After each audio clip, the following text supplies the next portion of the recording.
Okay, today we're going to change the secondary air injection check valve, which I just bought right here.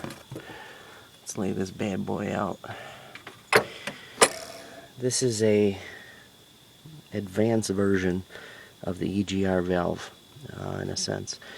It, as you can see inside, it's got a little plunger in there. It's a big valve. It weighs a lot, probably a good 8 pounds. Basically what it does is on a cold start, 50 degrees below zero, it will let warm air into the start for about 2 minutes with an air injection pump, which is down there. Lets it in for about 2 minutes. Now this valve actually went, it was stuck open, and I cleaned it, and it ran for about a month or two, and then it was bad again, so I'm going to have to replace this. It's way down there. I don't know if you can see the top of it compared to this. It's way down there, and this pipe actually goes way down underneath. I don't know if I can get the camera in there. It's not too bad if you got time and light, which it's 6:30 now and I'm losing light, so I got these hooked up. But it's not too hard. You've got to pull all this: the engine cover, the body, the intake, the connector for the air injection, the pump. Make sure you pull your battery too. You shouldn't have any issues with that. But these are all snap clips. This right here, I don't know if you can see. Squeeze it together, it pops off. A lot of these newer cars, they've got these little snap clips where everything pops off. And it's pretty easy to change. But hopefully I can get this done in time before the sun goes down.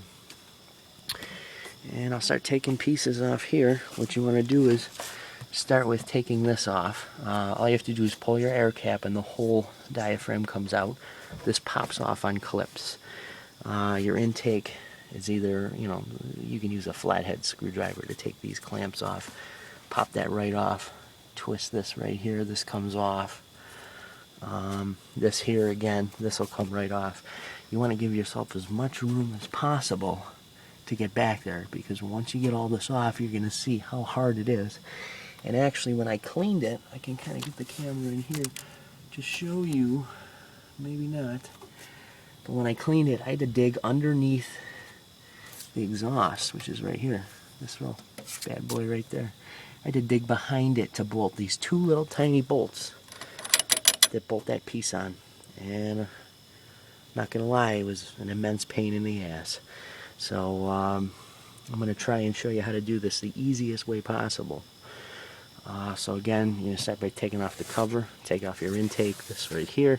You're going to have to take off this cross brace. I think it's a 15 millimeter.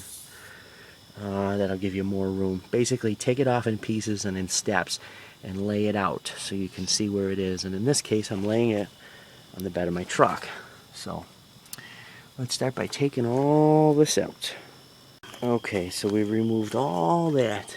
All right, remove the engine cover, pulled the battery, we took off the intake, which was here, and the air box. I removed the air injection pipe, which was right here, which goes down to the air pump, which is right there.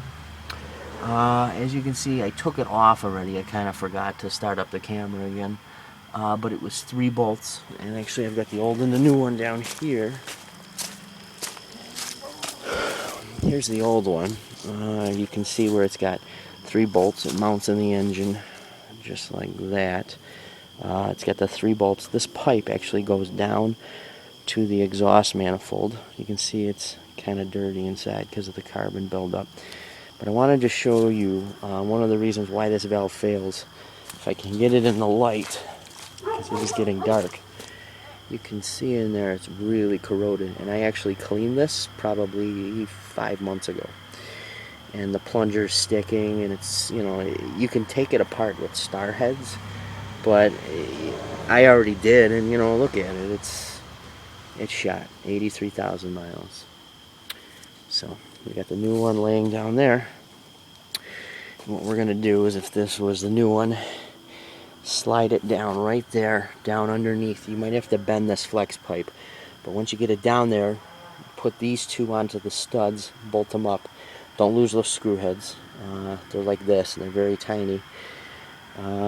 Actually, now that I think about it, you could probably do this pipe first. I never thought of that.